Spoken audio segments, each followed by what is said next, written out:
Alors, la parentalité est un sujet qui est extrêmement important. C'est, comme je l'ai à chaque fois dit, Simone de Beauvoir disait « on ne naît pas mère, on le devient ».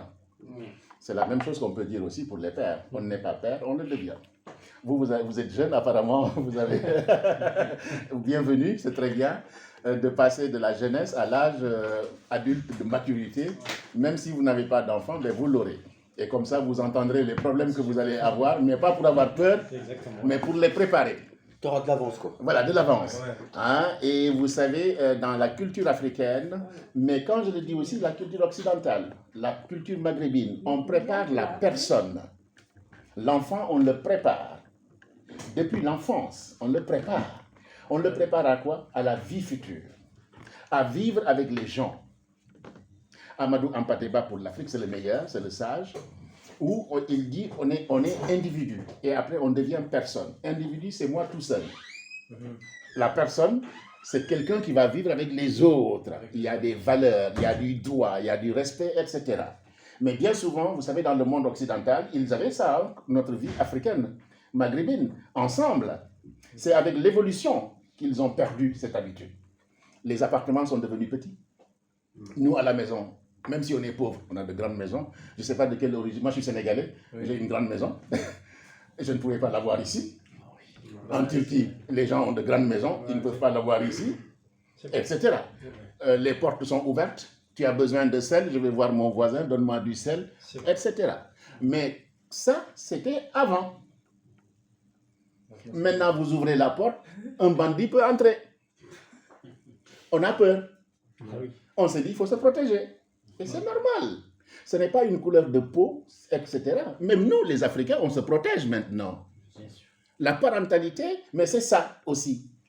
C'est préparer l'individu à devenir une personne, à s'occuper aussi de ses enfants, de sa famille.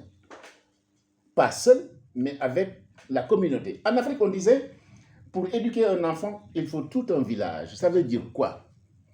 Votre enfant, c'est vous qui l'avez mis au monde, mais il ne vous appartient pas vous tout seul. Vous avez le droit de le corriger. S'il fait le con, il est dehors, vous le regardez. D'ailleurs, c'est du non-verbal, on ne parle même pas. Lui, il le regarde, l'enfant il fait comme ça, il change, tout de suite il rentre chez lui. Mais maintenant, quand vous le regardez, il vous regarde droit dans les yeux. Hein. À la limite, il va vous piquer les trucs. Hein. Hein? Merci beaucoup.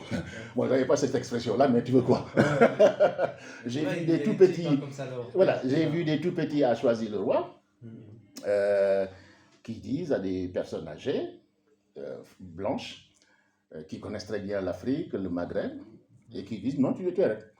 Si tu me touches, en France, on n'a pas le droit de taper les enfants. Hein. Après, le petit blanc, bah, il fait comme ça. Monsieur Sissoko, qu'est-ce que vous voulez que je fasse? Il me dit, Monsieur Sissoko, qu'est-ce que vous voulez que je fasse? Mais moi, qu'est-ce que j'ai fait quand je suis arrivé dans le quartier? Je suis allé saluer tous les sages africains dans le coin. Tous. Et je me présente comme universitaire, mais d'abord comme africain. C'est tout. Il me dit, pourquoi tu fais ça? Il y a beaucoup de noirs là qui ont fait beaucoup d'études, mais qui ne nous parlent même pas. Et j'ai dit, ben, c'est leur affaire. Mais moi, je viens vous saluer parce que c'est comme ça. Quand tu viens quelque part, tu te présentes, tu rencontres. En réalité, quand je faisais ça aussi, c'est pour dire que j'avais participé à la vie de la cité. Je fais partie, les enfants me voient, je viens saluer le papa, on se salue, il me présente. Demain, si je le vois faire des bêtises, il me voit, il sait que je suis une caméra. Ça va le calmer. S'il voit mes enfants font le con, ils vont voir que Eric les a vus, il va se calmer et il va rentrer dans les ordres. Et j'ai continué à travailler comme ça. Jusqu'à présent, il y a des jeunes de 25 ans, 30 ans, quand ils me voient, bonjour monsieur Sissoko. Et pourtant, ils sont grands, costauds, pères de famille. C'est une insertion. Une insertion. On travaille là-dessus, la symbiose. Bien. Donc, la parentalité, c'est ça. C'est cet ensemble de manières de faire pour accompagner, pour que la vie soit bonne, ensemble. Mais pour cela, quand vous avez, par exemple, un couple et des enfants, et c'est très important, que faire? Un papa et une maman avec des enfants, ben, il y a une éducation à faire. Il y a un philosophe qui est très dur qui dit dresser, dresser. Quand j'ai dit ça, j'enseigne à l'université quelquefois. Des futurs professeurs. J'ai utilisé le mot dresser. Oh, ils m'ont dit, mais quelle catastrophe! Ils ont tout levé les bras au ciel. Il dit, mais dresser, c'est pour les animaux. Alain, c'est un blanc, hein? C'est un philosophe blanc. Alors moi, je ne discute pas beaucoup. Je vais prendre le dictionnaire. J'ai dit, tiens, dresser, c'est quoi? C'est rendre droit. Mais le mauvais français, dresser, c'est taper, c'est gna gna gna gna gna. J'ai dit en bon français. J'ai dit, tu as compris maintenant ce que ça veut dire? Je veux que vous preniez, vous plantez un arbre. Si vous le laissez faire, l'arbre va aller où, à votre avis? Est-ce qu'il va aller toujours tout droit? Non, il peut faire ça. Il peut faire ça. Qu'est-ce qu'on fait en France? On lui colle un tuteur, un bâton, ici, pour que l'arbre soit droit. C'est ça qu'on appelle éduquer. C'est ça la parentage. Et c'est ça dresser, redresser.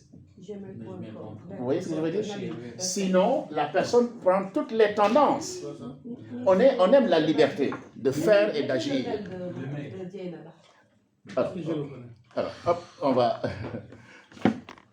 C'est bon? Parce qu'on se disperse là.